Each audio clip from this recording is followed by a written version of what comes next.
All right, everyone, how are you? Welcome to this week's episode of our podcast. It's called Is Breakfast Included? Thanks for stopping by. On the show this week, I catch up with Javier Escovedo.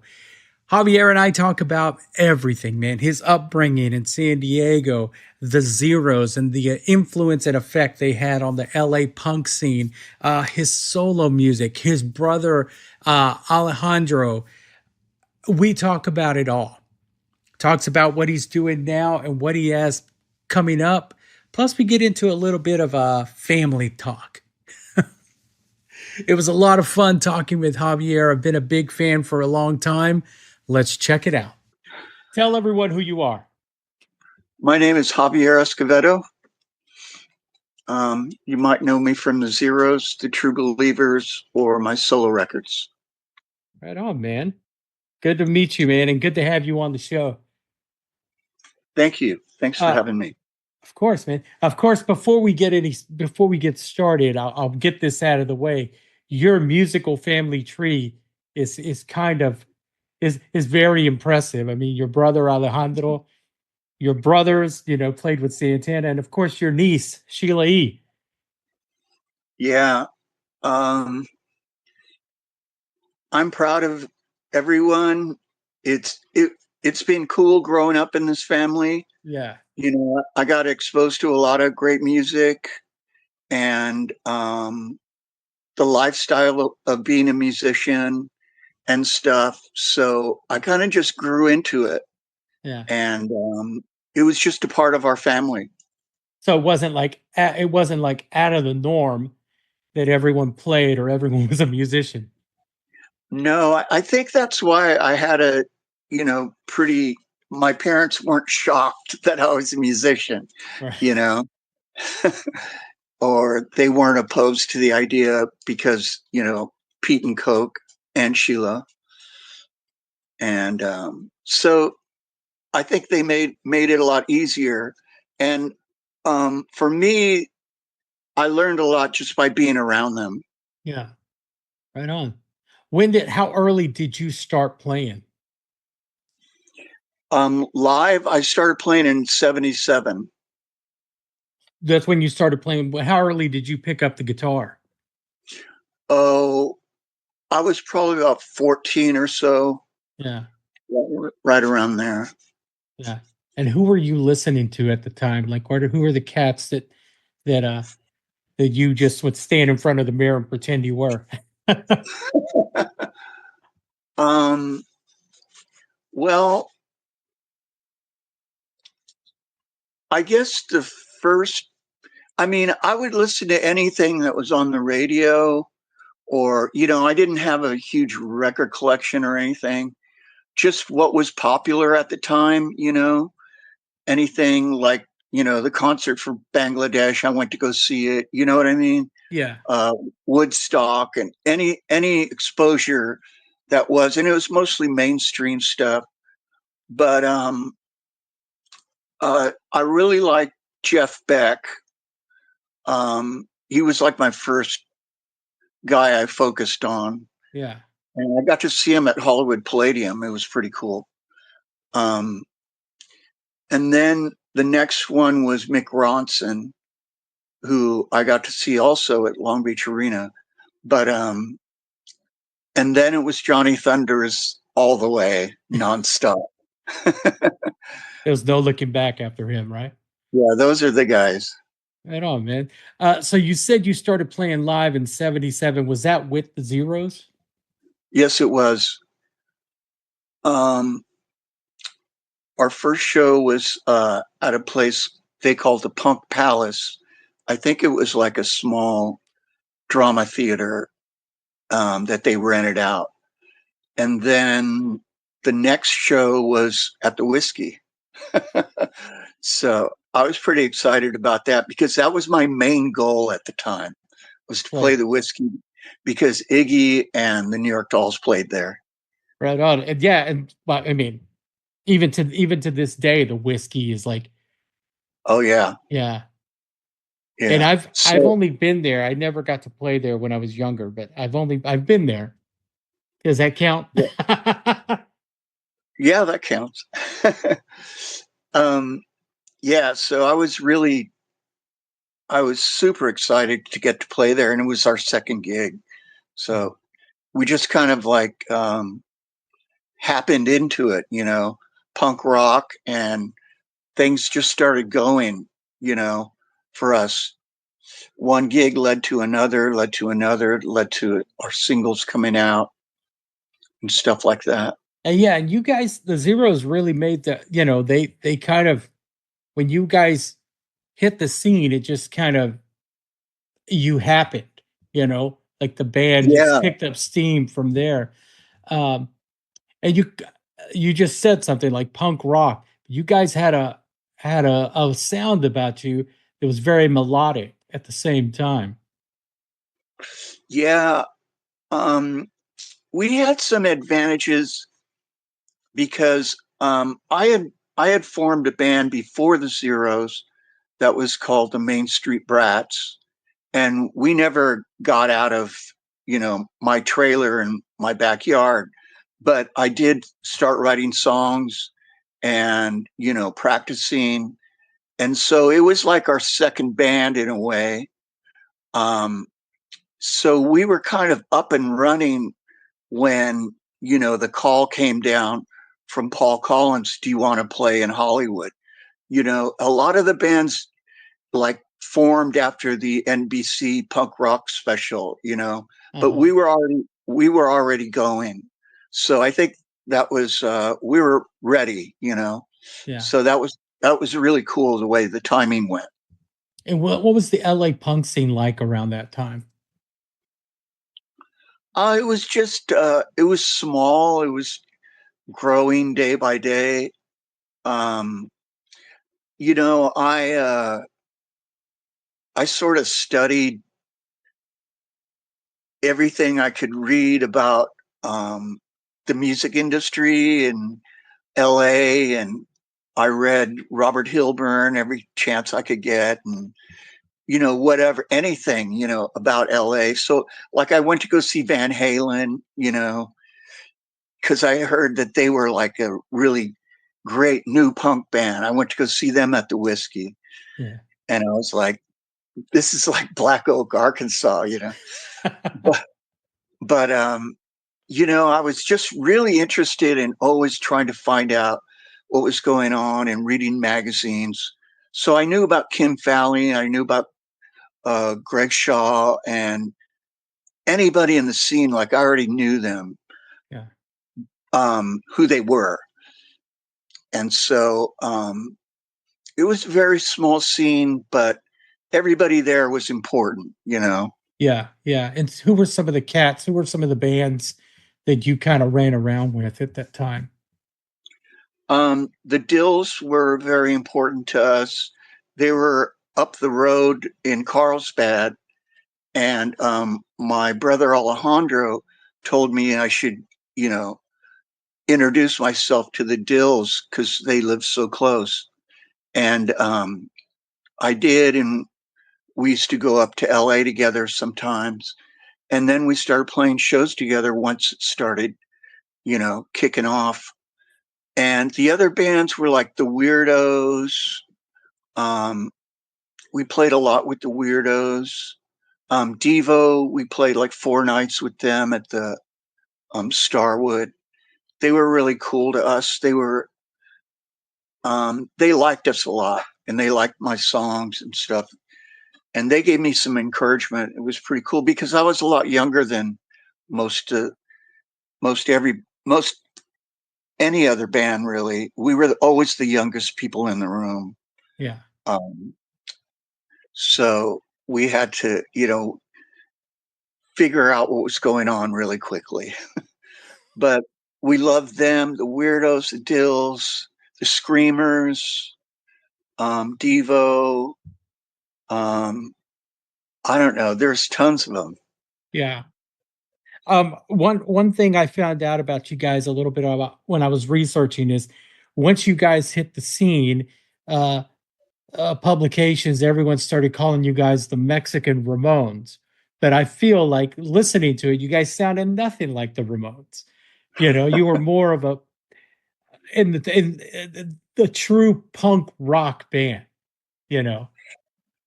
Yeah, that was kind of a drag. um, I heard it was a drag for the Ramones too. Did they But call them the White Ramones? yeah, no, I I didn't understand it, and I thought it was lazy journalism. Um, we were Mexican kids, Chicanos actually, Yeah. you know. But, if I went to Mexico, which I did a lot, they didn't accept me there and they didn't accept me in the United States either. So, You're I very was kind of, much like me. We were always caught in that. yeah, in Not between. enough, but not enough. Exactly. Yeah. So I got it from both sides. Yeah, I didn't fit in anywhere as far as that went. And what But was that?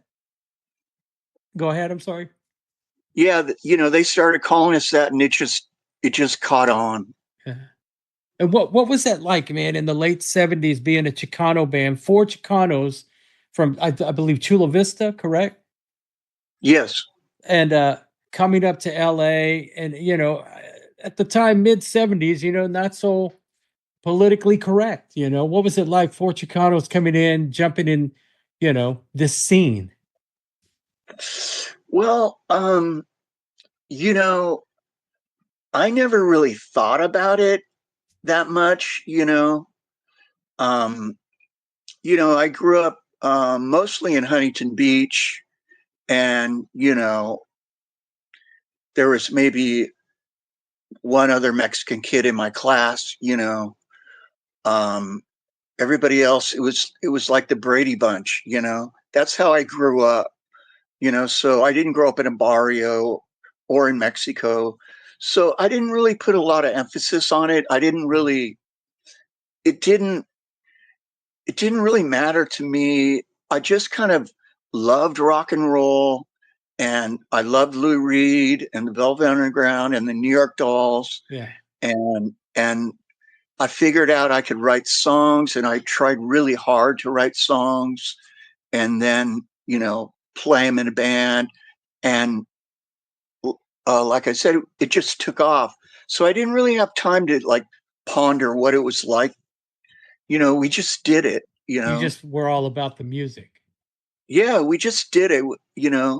My brothers played like Latin jazz, you know, and I played, what I considered to be rock and roll and punk rock. So I don't know. I didn't put an emphasis on the Mexican thing or Chicano thing, but other people did. But Southern California is full of Mexican kids, so it was just part of the scene. There were a lot of punk rockers that were Chicanos, and so it was just Yeah. part of it if you grow up in Southern California. I know, man. Um, you're after Robert left the band, you guys relocated up to San Francisco. Yes. How was the different scene? How was the scene different between San Francisco and LA? Did you guys just hit the ground running there as well? Were you well known?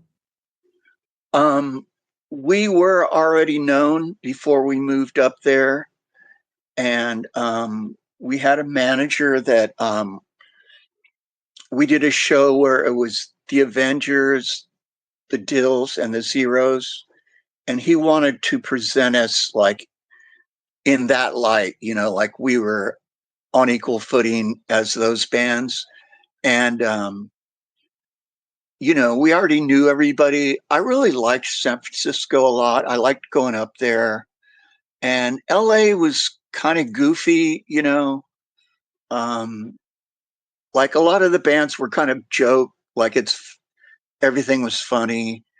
And I was a little bit more serious about it, you know, what the history of rock and roll and all that.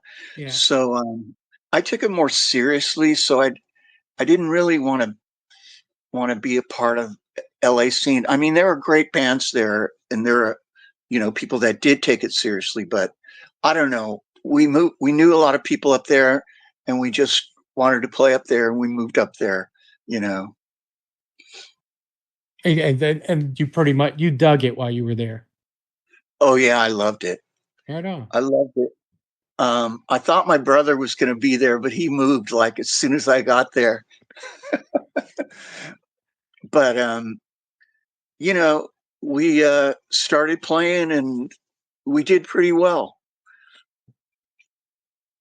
It's it's really cool. I think your family, your bloodline, because it's very rare. You can have two musicians in the family, but both you and your brother are pretty amazing songwriters, man.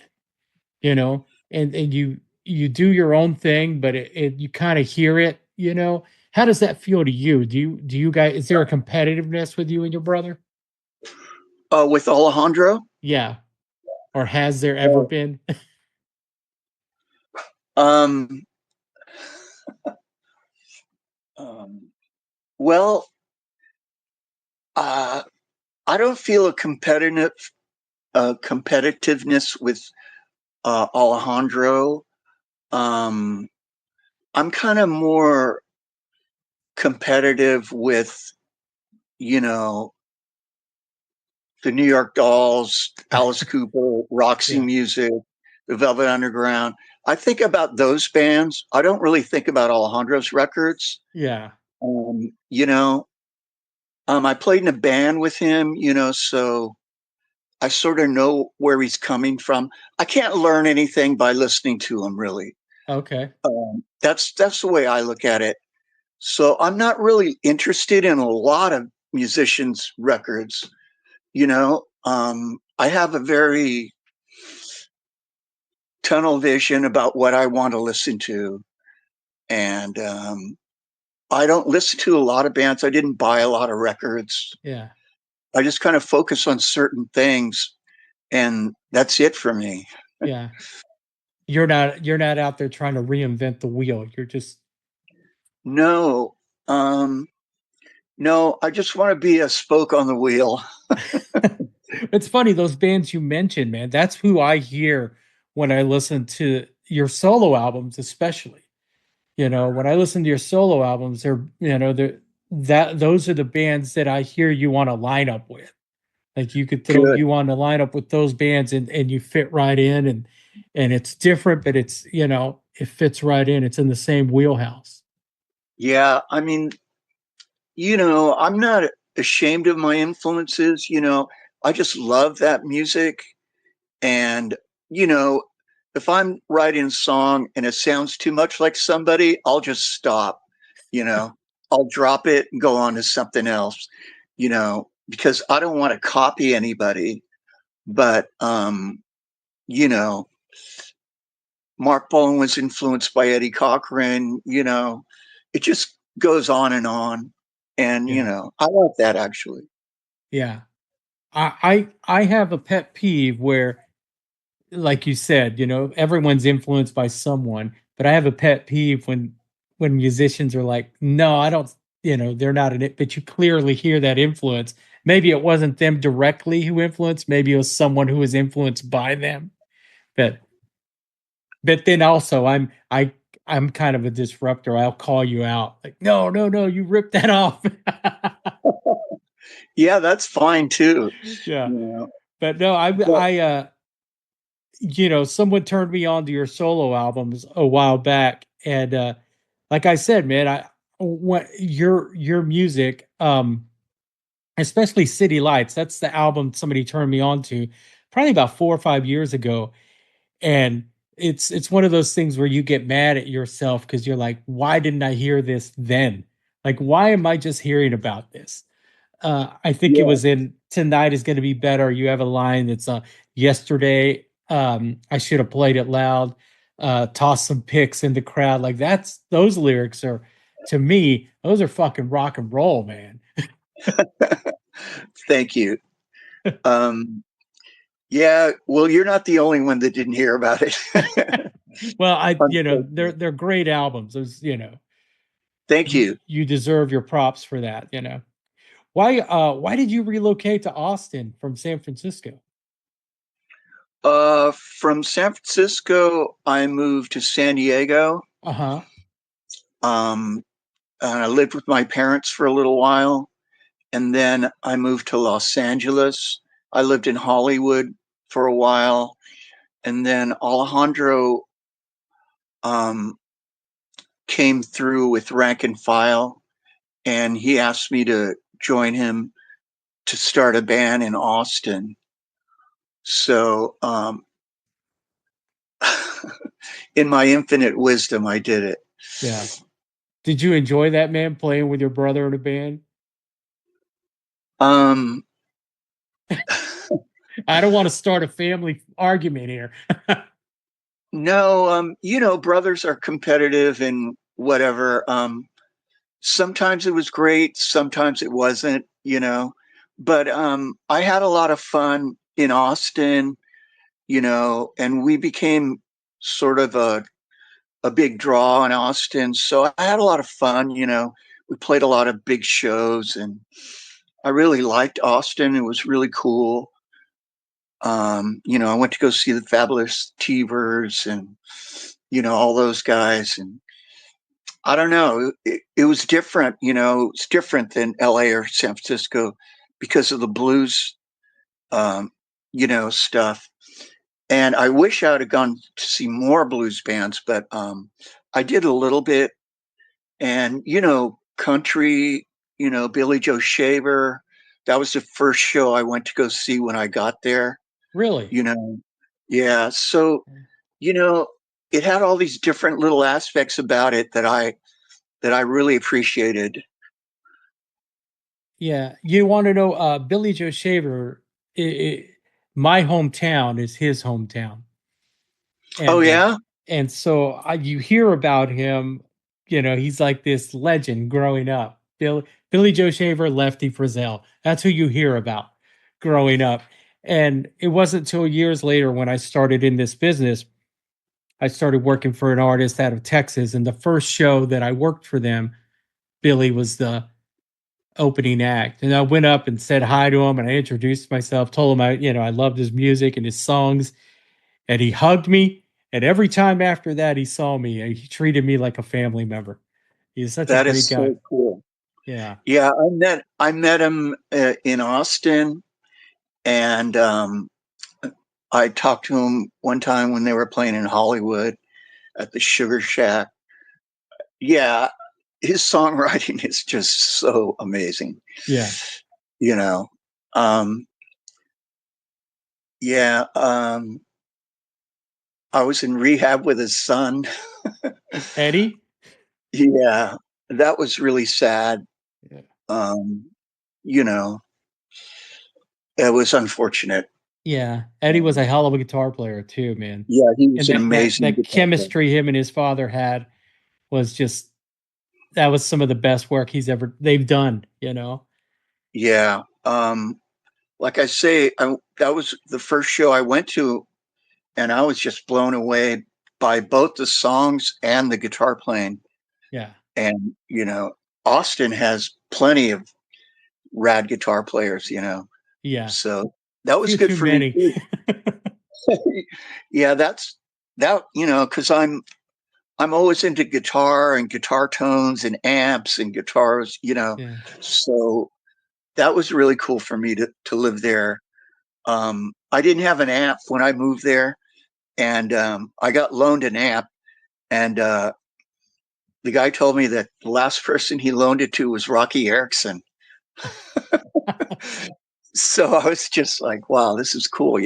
Yeah. That is pretty cool. Yeah. You have a little bit of his DNA there. If I can ask you this, you just mentioned rehab. Did you was that an issue for you? Was it alcohol? Do you mind me asking? Are you in recovery? I'm not. Um, um, yeah, it was kind of everything. Um, Harder stuff also, you know. I sort of figured out later on sort of why I was doing it. Um, I have my theories. Um, I have like, you know, problems, emotional problems, and, stuff like that. So, it was my way of coping, you know. So, I'm pretty, uh, I'm pretty straight now. Um, but I'm still that person, you know. Um, You just know you how know, to deal with it. it's who I am. Yeah. I'm trying to deal with it. It gets away from me sometimes, and I got to step on the brakes. But it was just part of my growing up. In Southern California. Smoking pot, drinking. I lived in Mexico for a little while. My parents, partied a lot. Um, you know, they always had parties at their house, and it was just kind of a part of the way I grew up. And um, I moved to San Francisco. It got more serious, but I don't know. It's just something I went through. I'm not ashamed of it or anything, Yeah. but I you totally know, relate to what you just said, how you came up. I can totally relate to that. And it's something I understand. Um, I deal with it as well. At a very young age, my way of rebelling was not to do everything I saw. So I don't know if that makes any sense. Uh, no, no, that's funny, man. so it's That's wild. that's how I rebelled. So I didn't take my first drink of alcohol or liquor till I was 34 years old. Wow. And Wow. I had a great time that night. But and then about a few years later, I had a root canal, and they prescribed me hydrocodone, and I loved it. But those things made me realize that it's in me. Whatever I saw growing up, that's in me, and I just have to steer clear because I like it. Yeah. But I took my first drink at 34 and maybe drank twice in that year and never have not touched it since, Oh, because I good for know you. that um I know it's in me, if you understand what I'm saying. Good for you, man. It was funny that you said that about the way you rebelled. It's funny because when I was a kid, the way I rebelled was by not having a band. Because everyone had a band. Yeah, I was like, I'm not going to play music. I don't want to be a musician. Oh, it's hilarious now that I think about That is pretty funny. it. Uh did you uh do you consider yourself a disruptor in the music scene? Like, are you just because everyone's doing this, or you're like, I'm just going to keep doing what I do. I'm not going to follow the leader. um, I don't I don't consider myself a disruptor, but I I'm not a joiner, you know. Yeah. Um like, punk rock, I didn't change my name to Sid Vicious, you know what I mean? My name was more punk, Javier Escovedo. It But was, anyway, yeah. but so I go back and forth, if I dig something, I'll pick up on it, you know. But yeah, I'm not really a joiner. I don't want to be considered really anything except myself, really. Yeah. Well, I'll ask you this. You kind of answered my question earlier, that you just kind of stick to what, like, you're going in tunnel vision.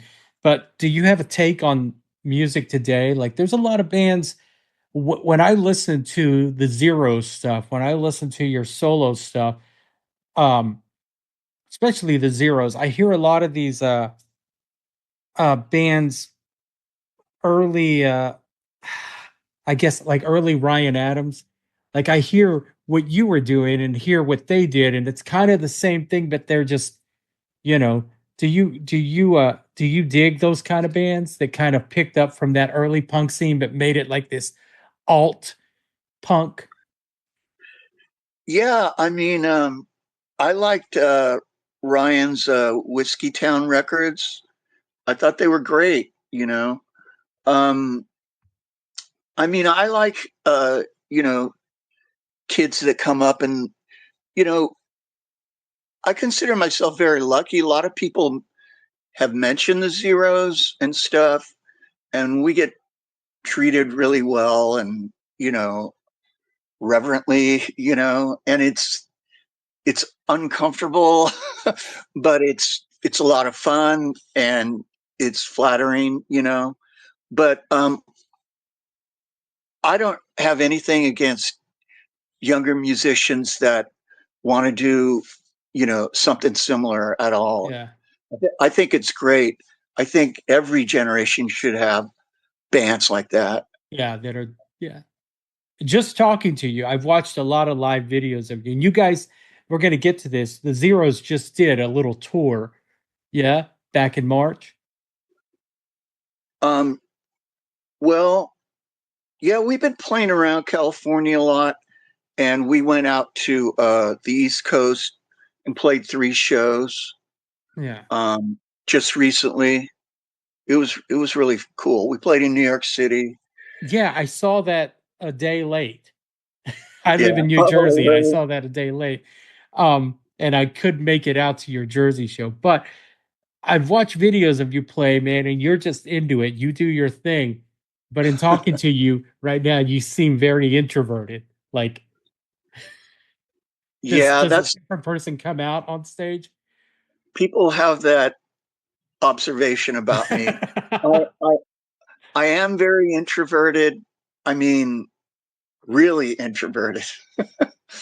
um, you know, that's the way I've always been. But that helps me focus on the music, you know, Yeah, and the lyrics, you know. Um, yeah, when I get on stage, you know, I want to be more energetic, and you know, just kind of music kind of takes me. yeah. Um, but I love it, you know. I just love it. It makes me happy, That's where you're you home, know. right? Yeah, that's where I'm home, man. That's where I feel most comfortable, really, is on stage. And that's a weird thing, but it's the truth. I mean, but even introverts have to get it out some way. And Yeah. some are Yeah. artists and they do it through their paintings, and you're a different type of artist. You just do it through live music. Yeah. Live music and songwriting. Yeah. I noticed that immediately when we started talking, so I appreciate you even taking the time to talk to me today. Oh, no, that's no, I want to be out there a little bit more, you know. I don't know. You know, I go through different phases of where I want to be in as far as like the music scene goes or you know everything. And right now I want to be out there more. Yeah.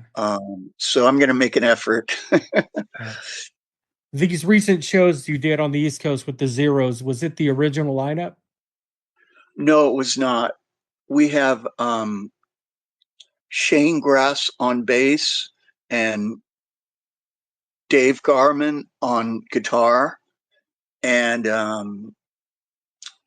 the original members have their own version of the Zeros now. Okay. But you're That's all still I'll say. okay. So, Yeah, but you know, I was a principal songwriter. Um, you know, I was a couple years older than them. You know, I booked all the shows.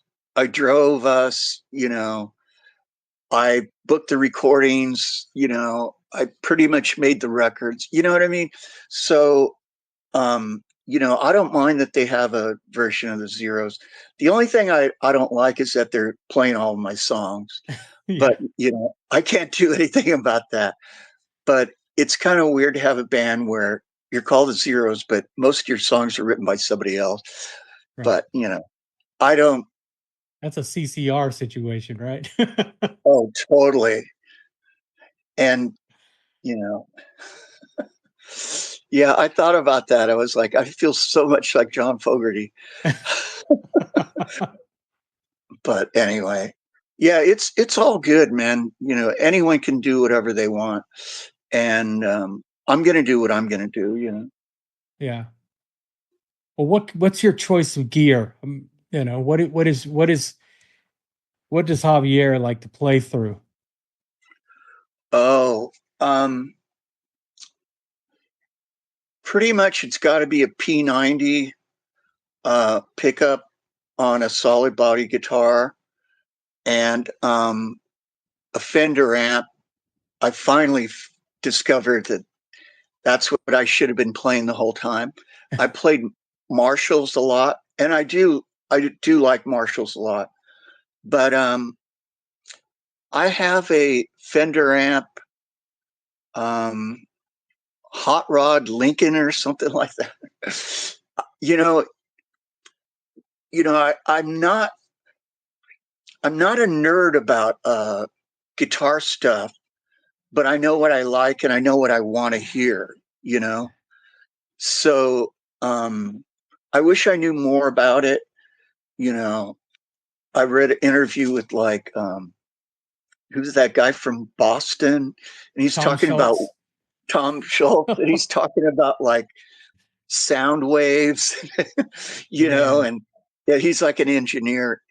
I wish I knew more about it, but I've figured out what I want to hear from my guitar, and I've been able to realize it pretty well now. Yeah. So I'm pretty happy with that. Yeah. I'm the same way, man. I like a guitar through an amp. About 8 or 9 years ago, I I've always played Les Pauls and I liked a humbucker pickup. And about 8 or 9 years ago, I went to see Slash's solo band, and his rhythm guitar player was just killing it. And I asked him after the show, I was like, man, what's the guitar? He goes, it's all the P90. The P90 is, and since then, that's all I'll play is a P90 pickup. So I feel you there, P90, man. I oh feel you. It's the yeah, rock and roll man. pickup.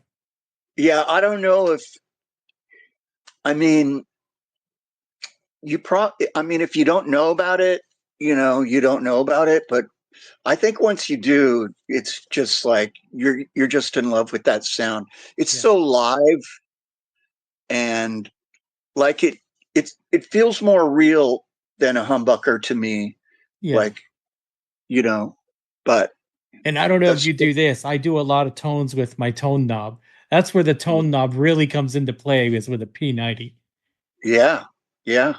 So, I do that a lot too. Yeah. well, man, what do you have coming up? Coming up, Are you working on anything?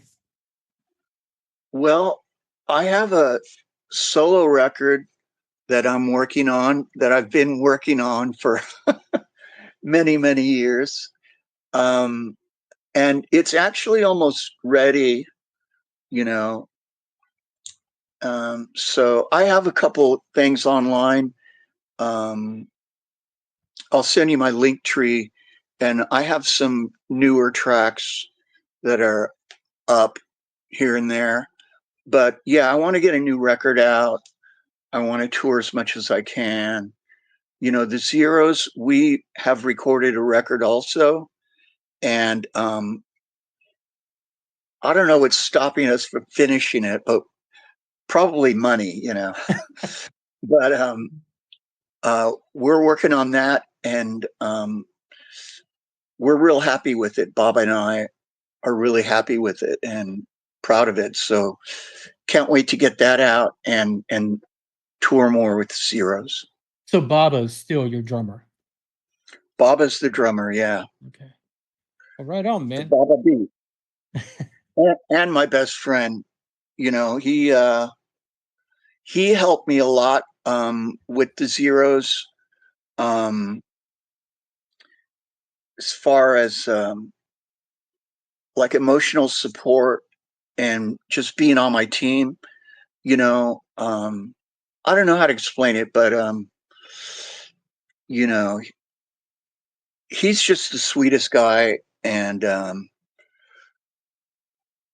you know, he just goes out of his way to support you. You know, Yeah.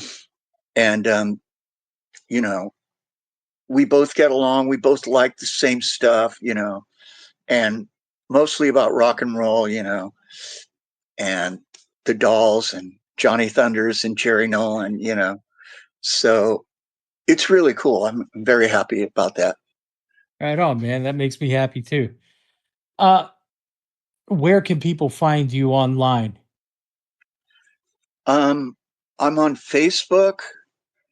Um, I'm on Instagram. I, you know, I'm on like Spotify, YouTube. You know, I mean, if you Google me, you'll find me.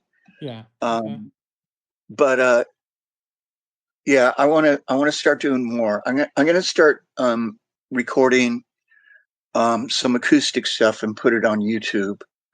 So um, just get more out there. Yeah. Well, you need to, man. Like I said, you're a,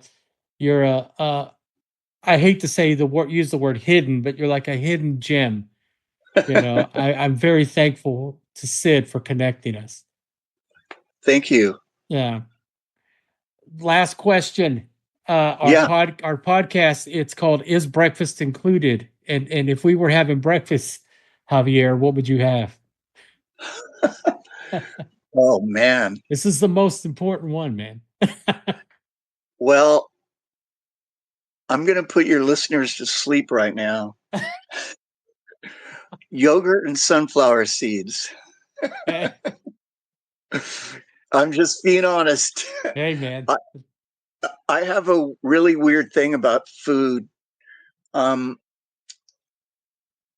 I I could eat the same thing every day. You know, every meal. You know, yeah, it's weird, but yeah, I'm not really a foodie. Right on, man. Hey, no shame in that.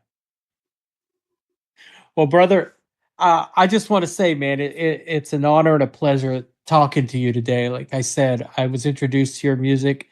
Uh, n- I'm not going to say several years ago, probably not long ago, and I've been a fan of yours, and it was really really cool to talk to you today, and I appreciate you giving me that time. Thank you very much. I appreciate it. Yeah, and get that solo album out quick. I'm working on it. Good talking to you, brother. All right. Talk to you later. Right on. Javier Escovedo. You can find out more about Javier on Instagram at Javier Escovedo. Uh, Make sure you go check it out, see where he's playing, see the shows he's got coming up with the Zeros. If you haven't checked out the Zeros, check them out. While you're online, check out isbreakfast.com. You can follow us on Facebook and Instagram from there. Rate and review our show on Apple Podcasts. Check out our YouTube channel. Make sure you subscribe. And while you're there, pick up a shirt. Why not, right? I want to thank Javier for his time today, man. I'm done. Have a great day. We'll talk to you next week.